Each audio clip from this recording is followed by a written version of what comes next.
Welcome everyone to the Environmental Justice Thriving Communities Grantmaking Program information session. My name is Karen Straza, and I'm a research public health analyst at RTI International, and I work on the React for EJ Thriving Communities Technical Assistance Center, the TCTAC in Region 4.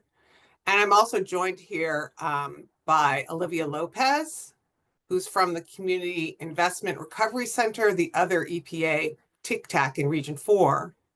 So RTI is an independent nonprofit dedicated to improving the human condition. We provide research, development, and technical services to local, state, and federal governments, nonprofits, and commercial clients worldwide. Within RTI, the Grantmakers Program is held by the Transformative Research Unit for Equity, affectionately known as TRUE, and that division transforms traditional research practices and mindsets to reimagine and create systems that advance equity and social justice. RTI is responsible for supporting the EPA Environmental Justice Thriving Community Grantmaking Program for Regions 4, 7, and the National Center. So joining me today from the TCGM is my colleague, Tony Jones. And we also have other staff from TCGM who will be helping to respond to questions that you may have throughout the information, or at the end during the information session. So without further ado, I'm going to pass this on to my colleague, Tony Jones. Today's session will be recorded and will be available, will be hosted on their website following the session so that you can access it there if need be. So thanks, Tony. Thank you, Karen. Good morning, everyone, or afternoon, depending on where you're joining us from. I am Tony Jones. I work alongside a number of RTI staff, as Karen mentioned, in the development and implementation of the Environmental Justice Thriving Communities Grantmaking Program, which you'll also hear us refer to as EJ-TCGM today. Next slide, please. So we've got a couple of objectives here, and we don't have a lot of time. What we've learned, hopefully you are aware that we are conducting a number of info sessions, and we're repeating these sessions because we want to maximize your opportunity to join and participate and engage. But what we've learned from last week's sessions is we have a lot of information to present, and we want to be mindful and ensure that we have time in the end for questions. So you're going to see me zoom through a number of slides today with the goal of really sharing a high-level description of the EJ-TCGM program. We're also going to walk through the Notice of Funding Opportunity, the NOFO, which is the guide for preparing your application for the EJ-TCGM program. As Karen mentioned, we have React for EJ and CERC here with us today to give some information on how to partner with your TCTAC, and we're also going to hold some space so we can talk through where are there opportunities to request more information and engage further with the program. Next slide, please. Okay, so here's the key question. What exactly is the Thriving Communities Grantmaking Program? Next slide. So a little bit about EJ-TCGM. We have some key goals here of supporting capacity building, ensuring that we're increasing efficiency in the grant making process, and also encouraging meaningful involvement or meaningful engagement with those who will be most impacted by the decisions made within the program and the projects that the program will support. So our goal here, again, is to ensure that through the planning and development, project development phases, that there's this continued aspect of increasing capacity with the organizations that receive funds from this program. And in that, that's also going to help with navigating those traditionally cumbersome federal grant processes. In that, we are open, or we've created avenues to be open to receiving feedback, and also empowering communities to have a seat at the table in making decisions around the program framework. Next slide. So who exactly are we? Karen walked through really quickly a little bit about RTI, but the way RTI connects within EJTCGM is by partnerships. And so RTI serves as a grant maker for the National Central Program, for the Region 4 EJTCGM program, and RTI also has a special focus on a Region 7 as well. So in that, there are lots of partnerships needed. And you'll see at the bottom, we've noted some of those key partnerships that were integral and in the early phases and design of the program. So that's SELC, North Carolina Central University, the National Center for Healthy Housing. We're also working with the University of Kentucky and ICMA. Next slide.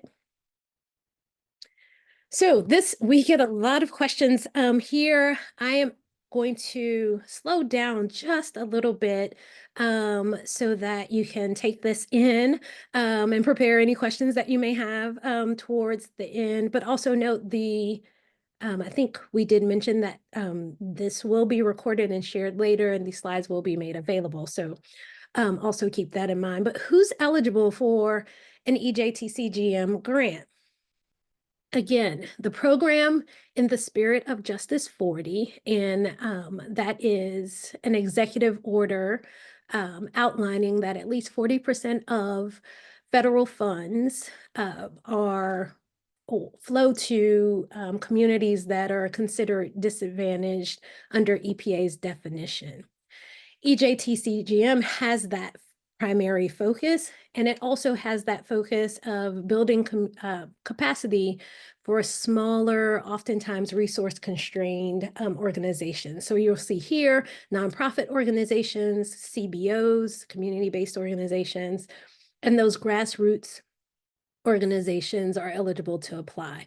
We also have philanthropic and civic organizations, of course, tribal governments, local governments, Native American organizations, and then also your institutes of higher education. But it's important to note, and you'll see that little text at the bottom, that individuals, businesses that are for profit, and state governments are not eligible to apply for the program. Next slide. Here's another one that I'll slow down. We get lots of questions here, so we want to take some time here and really digest. What are the different types of EJTCGM grant opportunities? So you'll see there are 4 different components, with the first being a non-competitive component. That is your capacity building grant. And so these grants are non-competitive.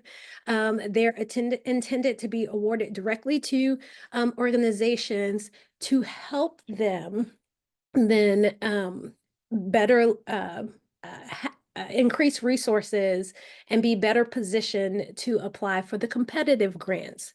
And under that competitive grant window, there's a tier 1 for assessment projects, a tier 2 for planning projects, and then tier 3 for the development projects. You'll note the bullets outline some examples of what constitutes an assessment project, or what would be considered a planning project. Here, I also want to note that there's not an expectation that an organization or a potential applicant would apply chronologically for these tiers. So for instance, if at the time that your organization is submitting your application and your project, which is intended to serve a disadvantaged community and is addressing an environmental harm or mitigating some type of burden for that community, and it is already at the partnership building phase, if you're already at the planning phase, then tier 2 is likely the phase of grant tiering where your organization would focus your application. Also note, there are caps on funding for each tier and time. So tier 1 is up to $150,000 for 1 year, tier 2 up to $250,000 for up to 2 years, and tier 3 is up to $350,000 for up to 2 years. You're also going to note in the slide deck that a couple of slides are repeated. So again, we will have an opportunity to spend a little bit more time around eligibility and types of grants. Next slide, please. Okay, so application submission and review timeline. So really, what does this mean? Under the heading, target dates to submit funding. You may be asking, well, does this mean if I don't submit my application by this date, then I've missed my opportunity? No, that's not what this means. Applications are going to be accepted on a rolling basis, and decisions will be announced quarterly. Again, in the spirit of building capacity and reducing those burdens, our goal here was to ensure that organizations could apply when resources and timelines best aligned with their efforts for submitting their application. So for that first block there that says 2025, where it says January 31st, 2025, what that means is we are guaranteeing that those applications that are received before January 31st, 2025 will be reviewed and also have a decision announced within the first quarter. So that first cycle for funding. And applications will continue to be received in that manner on a rolling basis. So this is not a first come, first serve type of grant program. Again, this is outlined so that there is a clear delineation on submission and an expectation of when to have a decision announced. I also want to note here that there will be an administrative review after submission. What that means is within a 10-day window, applicants will hear back on if there are any potential deficiencies or administrative aspects of the application that need to be addressed so that there's not a 3-month window and then you hear back that the zip code was incorrect or that there was some minor administrative adjustment that needed to be made. So within 10 days, you will hear back from that administrative review. The applications are going to be reviewed through a community guided decision process, and we'll talk about that a little bit more in the coming slides. Next slide. So about that community guided decision process, community advisory boards, which we refer to as CABs, will be reviewing the applications and making the final decisions around funding. There'll also be a review period by a group that will be supporting the CABs. And these will be individuals that will bring either their lived experience or technical experience, their connections to the community to help determine whether or not a potential project is feasible, if it aligns with the EJTCGM program goals. And the reviewers will also be providing feedback to, early feedback to the CABs about the potential overall benefit to communities. The program also will utilize tribal liaisons to ensure that there is a connection and a defined link with tribes and indigenous people, also relaying those concerns and ensuring that there is input received and that tribal nations and indigenous people are also given an opportunity to shape the program and provide input and feedback. Next slide. Okay, so again, we have a number of info sessions outlined. Our goal is to repeat those sessions at different times so that we can maximize participation and input. But at the start of the year, we're also going to offer some webinars and working sessions for applicants. And so you'll see to the left, webinar number 1, that's going to focus on describing your organization. So it's going to start with that very first section of the application. You can come to that webinar with your application and your materials handy, ask your questions, get additional information about what's really being asked and what all is needed. Webinar 2, the topic there will be applying for one of those foundational support or capacity building grants.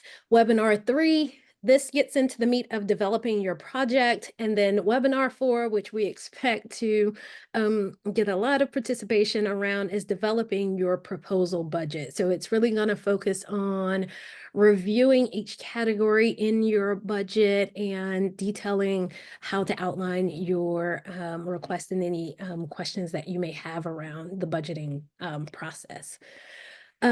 Quick reminder here, make sure you're using the Q&A feature at the bottom of your Zoom to drop in any questions. Again, at the end of the presentation, we'll hold time for that. Also, make sure you're signed up to receive email updates from at thrivingenvironments.org. That's when we will share key milestones, additional resources, and notices about the EJTCGM program. Next slide. Okay, so on to the NOFO, the Notice of Funding Opportunity. Next slide. So I'm really going to go pretty quickly through this section because the Notice of Funding Opportunity, the NOFO, is intended to be a guide for helping you prepare your application. So we envision a potential applicant or an applicant to have the NOFO in one hand and the application in the other and all of their materials in between. And it's designed, the NOFO is designed to walk you through the process. So you'll see prompts that are outlined by color that say, here's what you will need in order to prepare for your application. And here's what you should expect after you've moved through the next phase of putting your application together. That right-hand side is a screenshot of the table of contents for the NOFO. So yes, a lot of information there, but don't let that overwhelm you. It is really designed in a digestible format that's again intended to help you with your application. Next slide. So again, we're back to that slide again about the different types of EJTCGM grant opportunities, because of course you're going to want to have this handy and also pinned down before you start your application process. So just a really quick repeat, those non-competitive awards, those are foundational support for building capacity. They're up to $75,000. They are fixed price awards, so they are not reimbursement style awards, but they will be tied to key milestones that your organization outlines as need and how the grants will be used to build capacity for applying for the competitive awards. And again, outlining your project needs and budget will be critical in determining which tier your organization will be applying to. Again, note in that administrative review process, it's designed so that, let's say you've applied for a tier 1 project, but what's outlined more wholly fits with a tier 3 project, you will receive that feedback for consideration before moving forward in the process with your application. Next slide. Okay, a quick check on time here because we do have others that are going to present too. So just again, our goal is to reduce the time and the effort needed to complete the application. So really quickly, because again, that was a big table of contents and the NOFO is a lot of pages.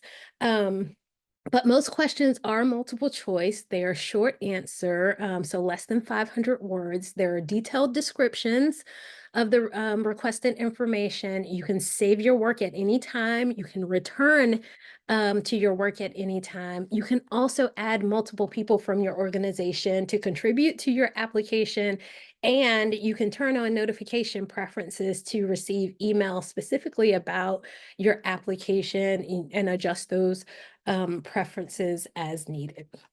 Next slide. So here, again, this is a pull directly from the NOFO itself, and you can see here the color coding around the different blocks and the information that is provided. You'll also note that button or that section down below that says need help. At any time that you need help with the process, you can reach out through email or contacting us by phone to request assistance, and our team is ready to either provide technical assistance directly related to the EJTCGM program, or also help connect you to your Thriving Communities Technical Assistance Center, the TCTAC, for additional assistance. Next slide. So a little bit more about that non-competitive foundational support. Not going to spend a whole lot of time here again. I know we'll come back to this with questions, but know that this phase of or type of grant is going to move a little bit differently than the others. So these grants, again, are non-competitive. That means they're going to be awarded directly to the organizations that demonstrate they need them most. And then the application process is a little more streamlined here, but note project information, budget information, info about your organization, all of that is still required when applying or submitting for the foundational support grant for capacity building. Next slide.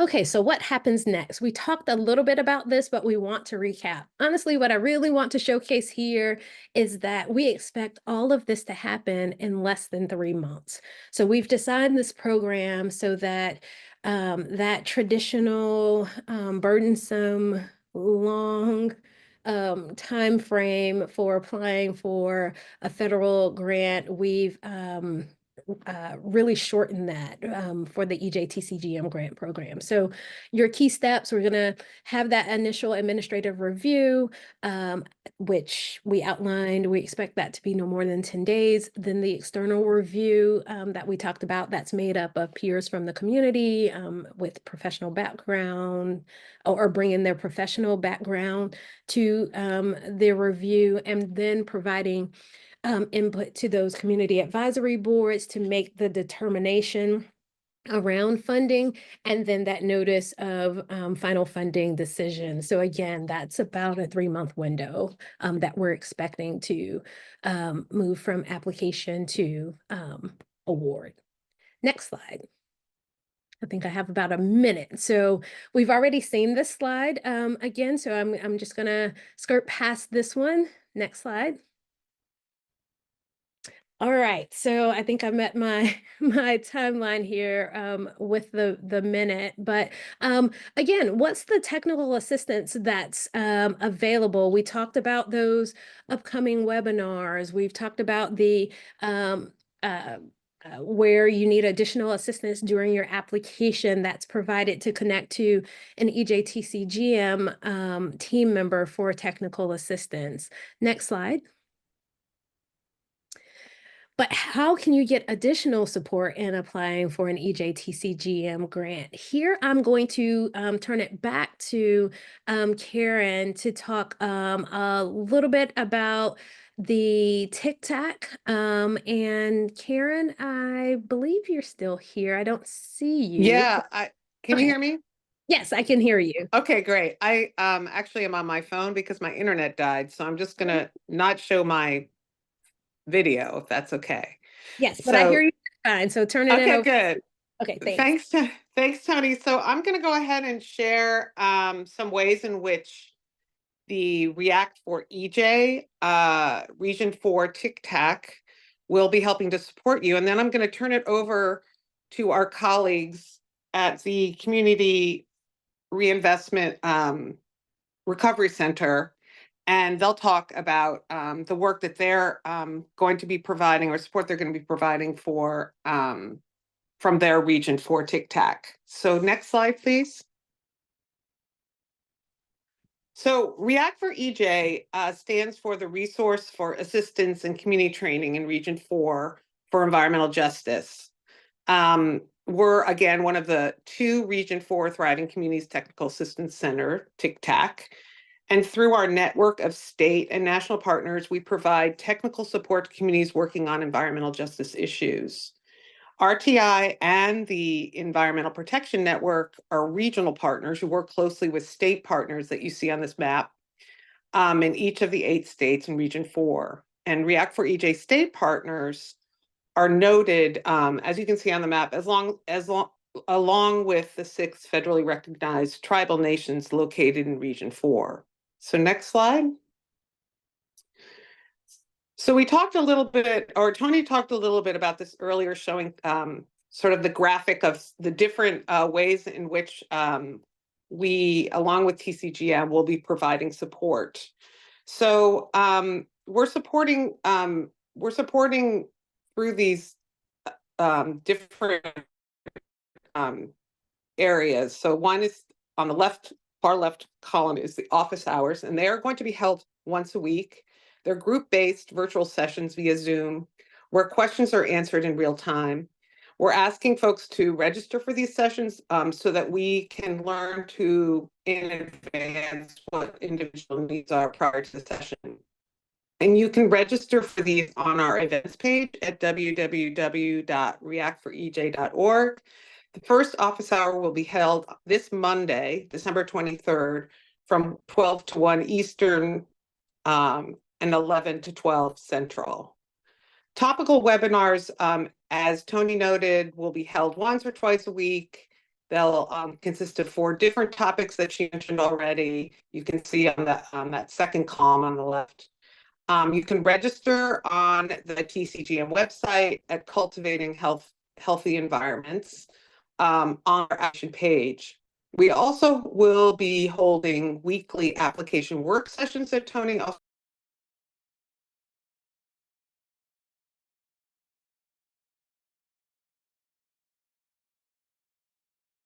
Hi, everybody. I see that Karen lost her power again, I think. So I'll go ahead and finish on this. So we do have the work sessions that are going to go into the topics of the webinars.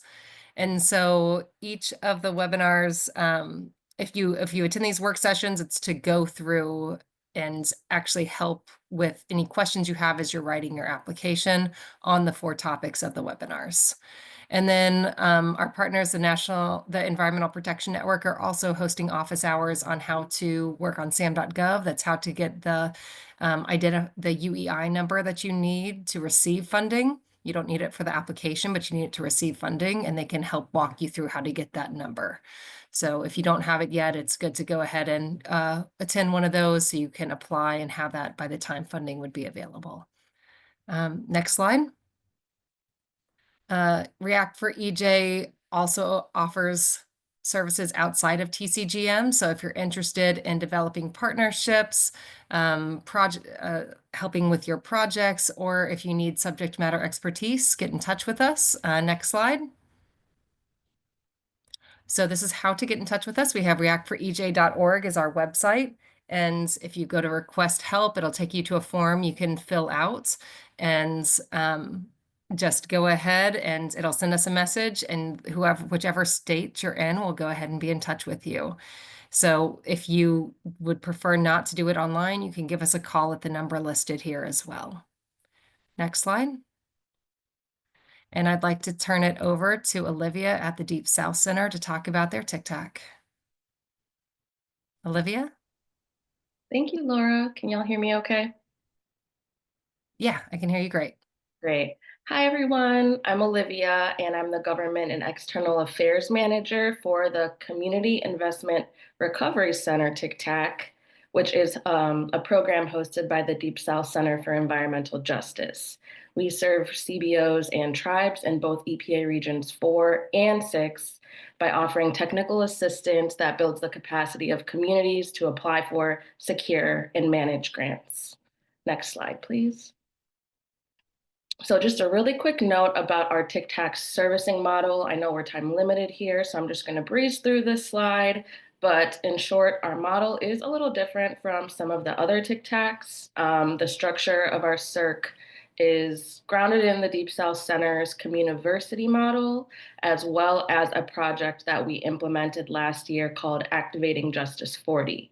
And so both of these models, developed by our founder and executive director, Dr. Beverly Wright, put into practice the values of deep community engagement, mutual trust throughout the whole TA process, and hands-on, robust learning experiences. And so groups that come into our CIRC don't typically receive one-off TA, but stay for a longer experience that ensures communities are building broader capacity to sustain funding well into the future. So we are also offering a new accelerated track for groups in our CIRC who would prefer and feel ready to move through our program a bit more quickly. But we also cater to folks who would like to stay a while and take advantage of our whole menu of services. And so to learn more about our model and services, we actually have a video on our website that I encourage you all to check out, and I'm dropping the link to our website in the chat for folks who are interested in exploring more about our TCTAC. Next slide, please.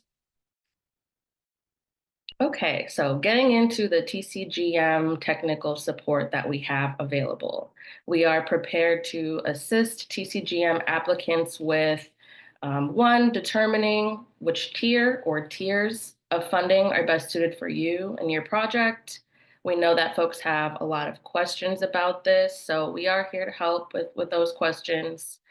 Next, we have a grants team that is ready to assist you with grant writing skill building. We don't write grants for you, but we'll do all that we can and all that's necessary to prepare you to make a convincing case for funding and ensure that you can submit a strong proposal and application.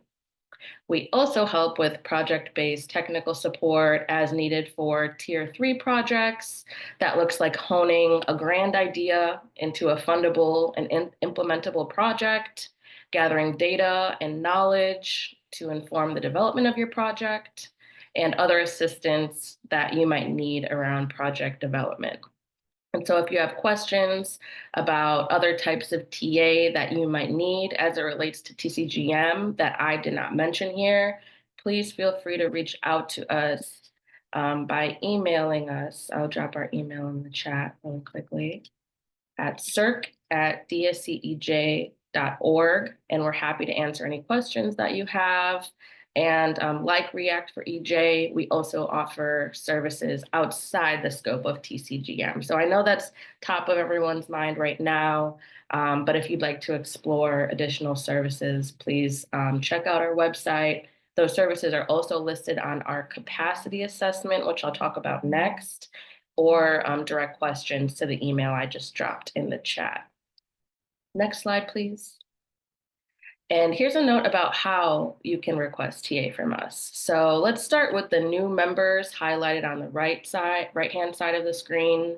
If you are not currently in our CIRC program and are interested in joining us to receive TCGM TA, please feel free to fill out our capacity assessment, which is at the very bottom of our website, dropping in our website once more in the chat. Our capacity assessment is like our TA request form. And so there's a note on our website that says we have a wait list activated, but given the demand for this opportunity, we are going to start conducting intakes once more starting in January. So just don't put too much weight behind that wait list. Note, we will be conducting more intakes very soon in January. Also, when filling out the capacity assessment, please feel free to make a note that you're seeking TA for TCGM specifically, if you'd like. For groups in the audience who are already in CIRC, Thanks for being here. Your first step was to join one of these webinars and get as much background information as you could. So thank you. Next, you will be contacted by your assigned navigator if you haven't already. I know they're, right before the holidays, waiting on these NOFO drops and standing by to make sure that they're reaching out to you guys regarding TCGM TA. So if you'd prefer to reach out to them first, if you haven't heard from them yet, go for it. But during one-on-one meetings with your navigator, raise any initial questions that you have, and they'll work with others on our team to get those answered for you if they can't answer questions. But you can also raise these via email on the front end to them as well, so they know what questions you're coming in with. Your navigators will also guide you through next steps, which include scheduling the types of TA that you need to get your application over the finish line. Also take advantage of the TCGM office hours and info sessions that were highlighted by the React for EJ team towards the front end of this call. We're all working together on this. And so next slide. Just to close, I'm happy to take your questions during the designated Q&A portion of the call, or you can email questions to the email that I dropped in the chat, which is circ@dscej.org. Thank you.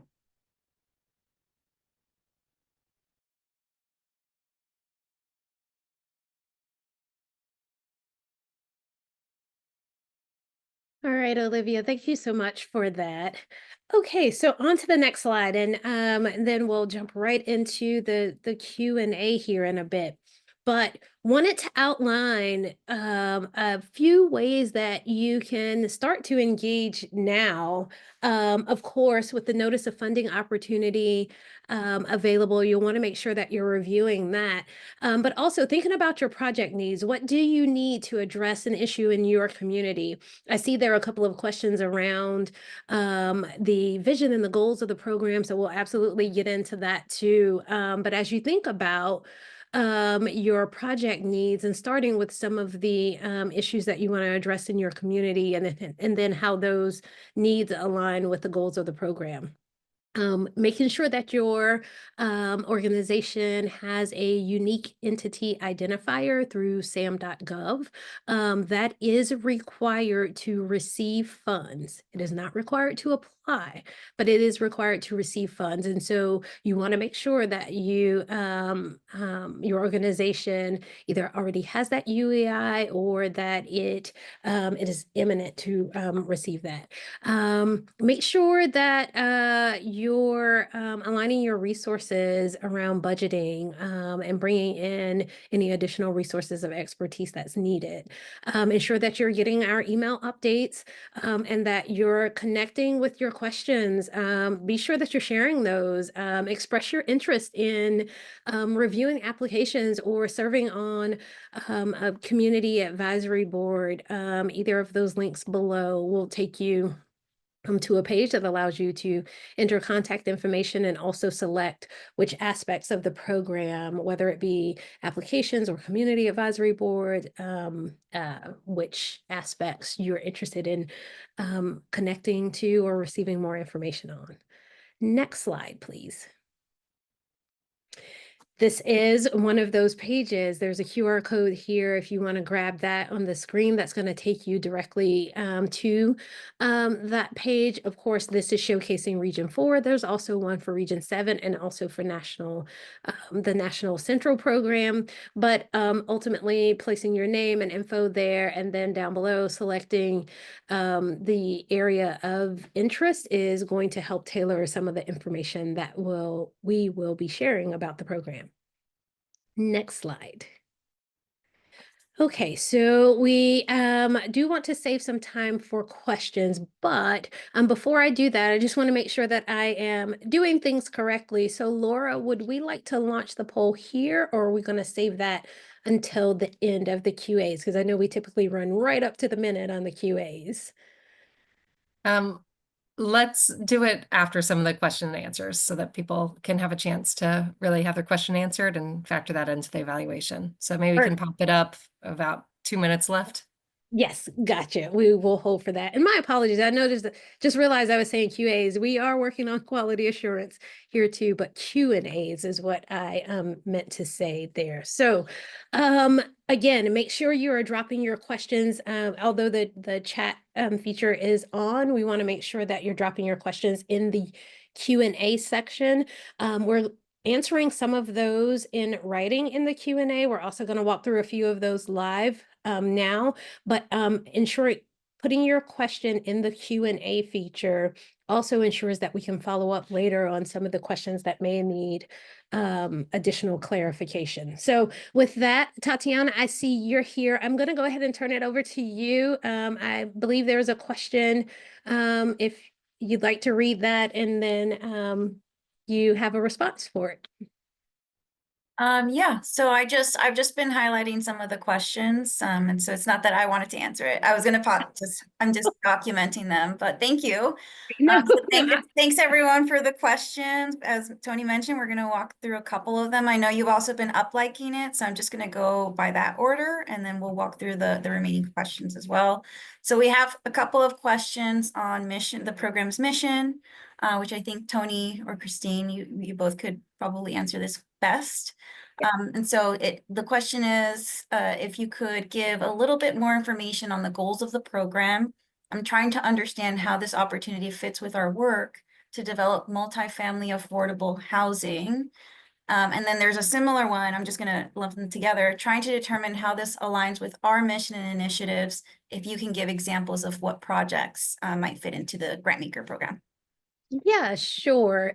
So just a quick overview about the goals of the program. So we know that there are certain communities that have historically faced disproportionate environmental harm and impact. And the goal of this program is really to create a streamlined opportunity for organizations that essentially have already been doing the work to have a more efficient process in receiving funding to continue the work or to address environmental harm, environmental injustices, issues with disproportionate impacts in their local communities. And so establishing those projects and using this funding to advance environmental justice is a primary goal of the EJTCGM program.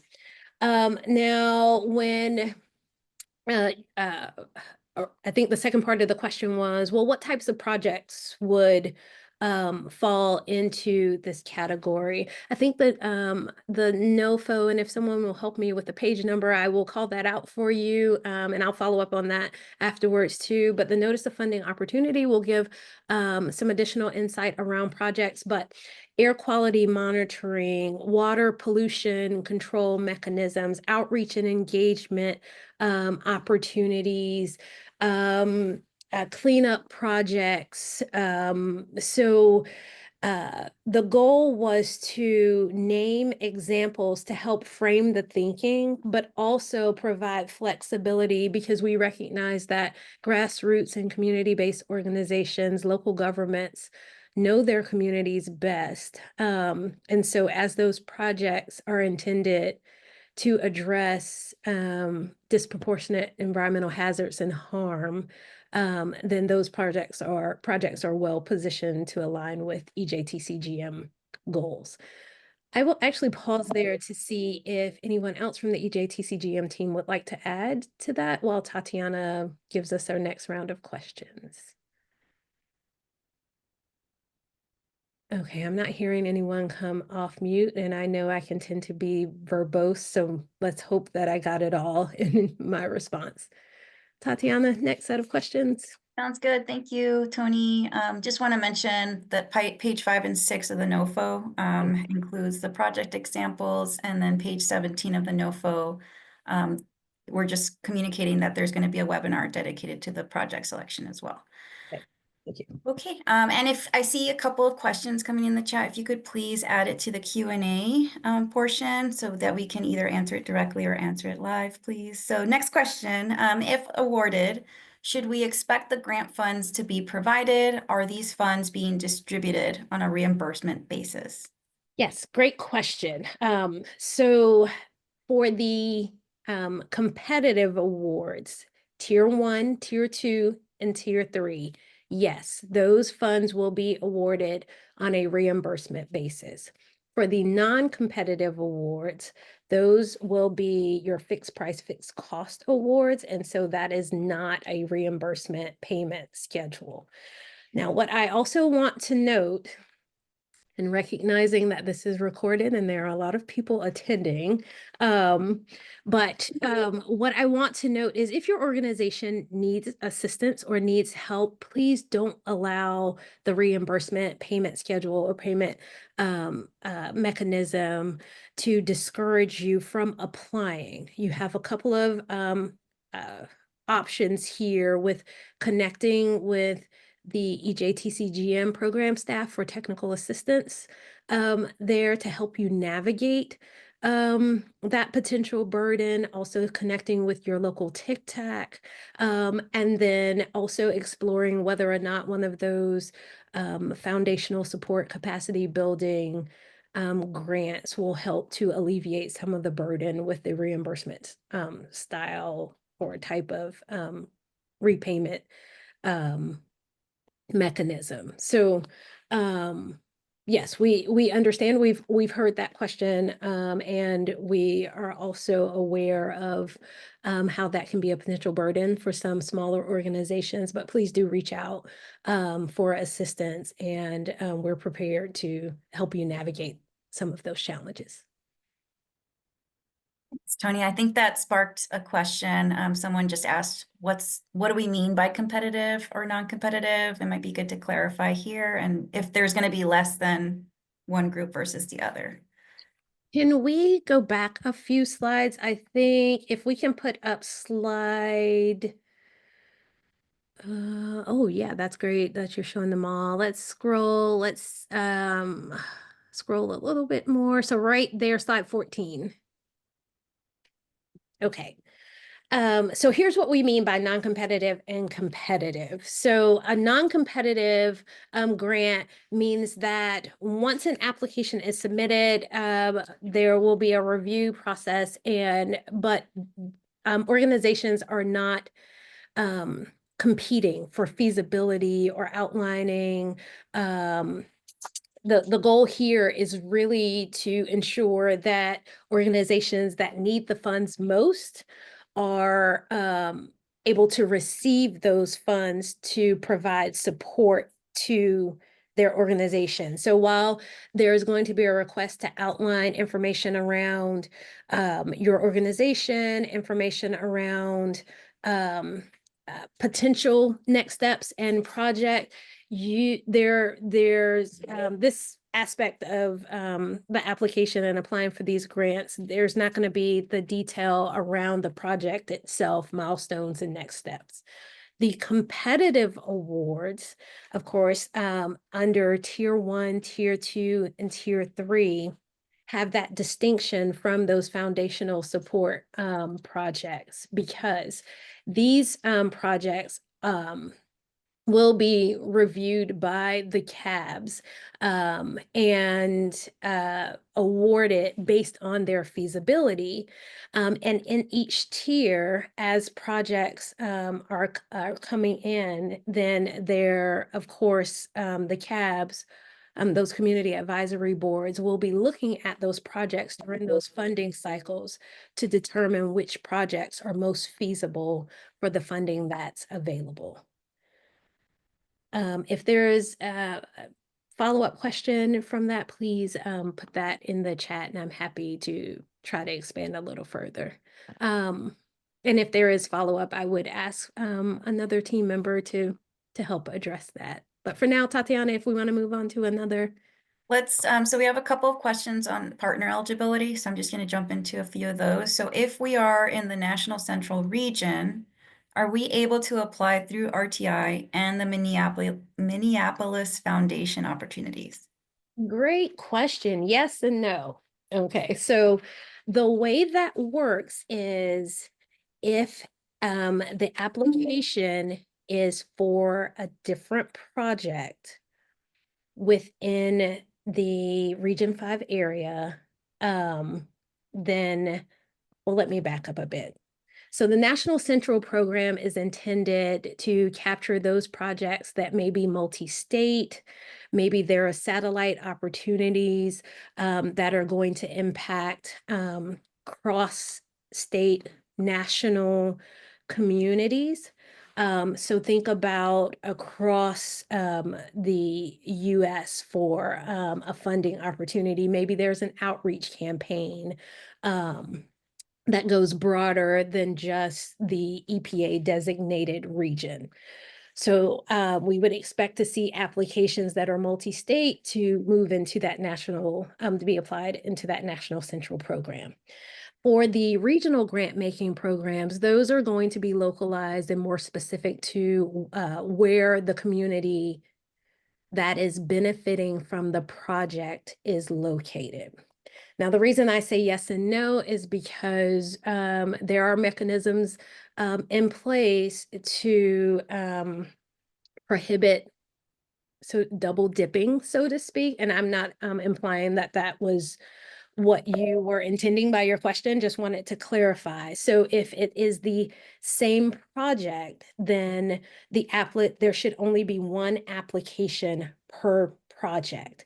But an organization can absolutely apply multiple times for different projects to different regions if those projects are serving different areas. I don't know if I should repeat that for clarity or if I'm going to confuse that anymore. So let me just, one more time, just really recap. National Central, multi-state, multi-regional, satellite project across multiple regions. But again, one application for that project to one grant making program. Regional applications focused on the location for the community for which the project is intended to serve.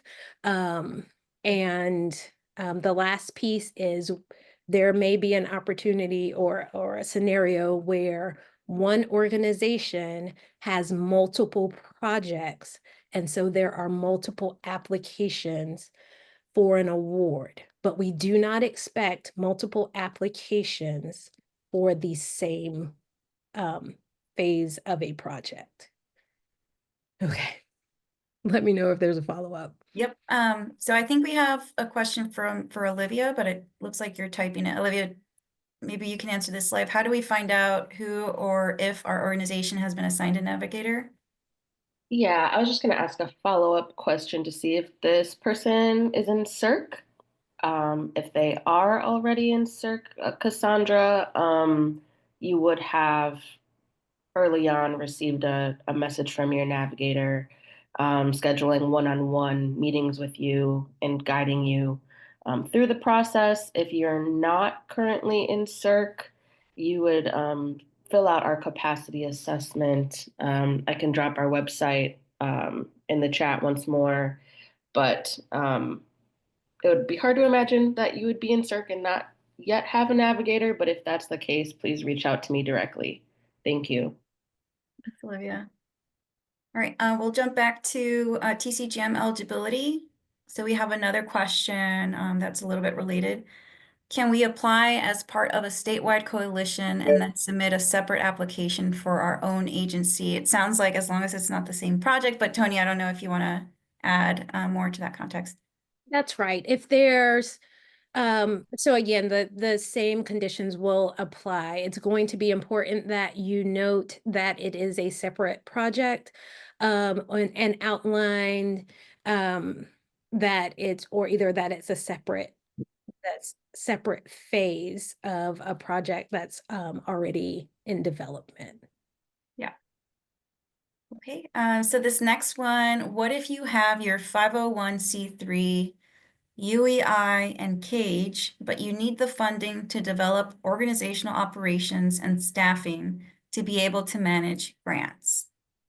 Yes, that sounds like an ideal candidate for one of those foundational support capacity building grants. And so what you would do is, again, outline the resource needs and the milestones for building the capacity, and then outlining the plan for submitting an application within one of the competitive tiers. And that's how awards will be administered for those foundational support grants. We are running short on time. I think we have time for a couple of more questions. So I will highlight this next one, and then I think the other ones can be addressed more easily as a follow-up. So if we take a loan from Community Development Financial Institute, can we put loan interest in the budget?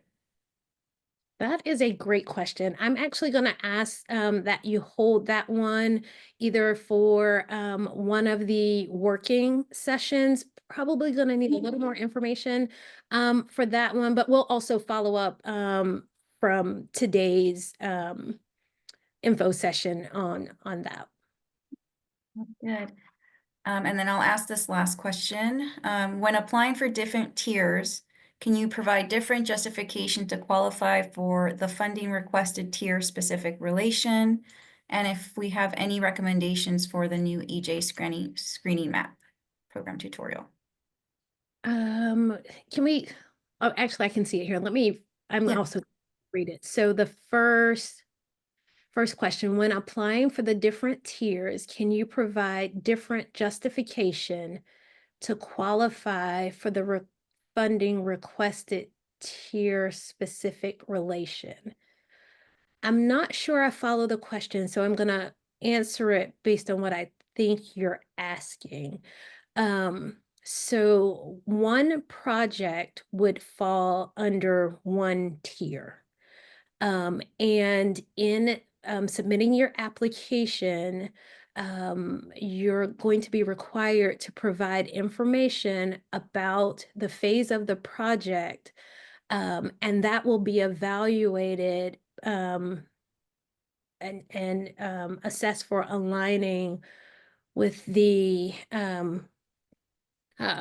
criteria for each tier. So I think what I'm hearing you say is, well, what if we're not sure and we just apply to each one, but there's an opportunity for us to kind of justify our project in either tier? What we would suggest is that you really assess your project and then align with the tier that most fully and wholly matches your project. Now note, again, in that administrative review, our teams are going to be reviewing what you've submitted against the tiering criteria and providing feedback on if there's a disconnect or potential for an up tier with the project. So what I would ask is that in submitting your application, you present the most whole and succinct justification for the one tier that best aligns with the project, and then our program will provide feedback if there's a discrepancy. Second part of that question was, can you make a recommendation for the new EJ screening mapping tool tutorial? Absolutely. I will drop a link in the chat, hopefully before we log off, or we can follow up. But I would also point you to the EPA OEJ ECR, the Office of Environmental Justice and Civil Rights. They have a main page around CJUST, the Climate Economic Justice Screening Tool, and EJ Screen and CJUST utilizing the IRA new map layer. There's a full video tutorial there, and I do believe they have linked recordings to some of those EJ screen tutorials. Also, you can bring that question back to your local TCTAC and your TCGM technical assistance team, and we're happy to provide additional resources that way too. All right, so we are right at time. I think I was supposed to save 2 minutes and I did not do that, but I wanted to make sure we did get to as many questions as possible. So Tatiana, is it okay for me now to ask that we launch the Yes. It's So Tony, launched. the Go ahead. the poll is available and it should appear on your screen. And so we just ask you to provide us some feedback on this session. As you know, we have other information sessions coming up. And so it'd be helpful if you would just take about 30 seconds to fill out this multiple choice poll. Thank you. Great, thank you so much. While you all are doing that, we are, of course, going to keep the Zoom open for, sounds like, another 30 seconds or so to get that feedback. While you're doing that, I want to thank you for your participation today. We always welcome the questions. It's going to help us in providing a program and providing a program that essentially our goal is that it's more streamlined and more useful for you and the communities that you're intending to serve. So with that, we're going to conclude today's info session. And again, thank you all so much for your time. We look forward to connecting with you again soon.